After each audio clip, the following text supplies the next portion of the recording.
Welcome to Samba Samba. Enjoy the video.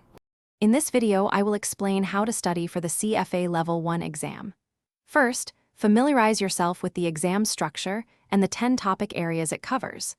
Next, develop a realistic study schedule, ensuring you allocate enough time for each section. Make sure to use the official CFA program curriculum and its learning ecosystem. Finally, practice extensively with questions and take several full-length mock exams to prepare effectively. The CFA Level 1 exam is comprehensive, covering 10 distinct topic areas. It's crucial to allocate your study time strategically, focusing more on topics with higher exam weights. The official CFA program curriculum is your most important resource, providing all necessary content. Many candidates also find value in supplementing their studies with materials from reputable third-party providers for different perspectives and practice questions.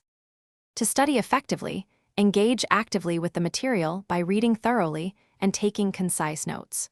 Regular review of concepts is key to solidifying your understanding and retention over time. After completing each reading, immediately solve the associated practice problems to apply what you've learned. Always strive to understand the underlying principles rather than simply memorizing facts, as this approach leads to deeper learning. Practice is paramount for the CFA Level 1 exam. Ensure you complete all end-of-chapter questions provided in the curriculum. Taking at least 2 full-length mock exams under timed conditions is essential to simulate the actual test environment. Critically analyze your incorrect answers to pinpoint areas needing more attention. Finally, dedicate time to a comprehensive review of all key formulas and concepts in the weeks leading up to your exam day. Thanks for watching. Consider subscribing if we helped you.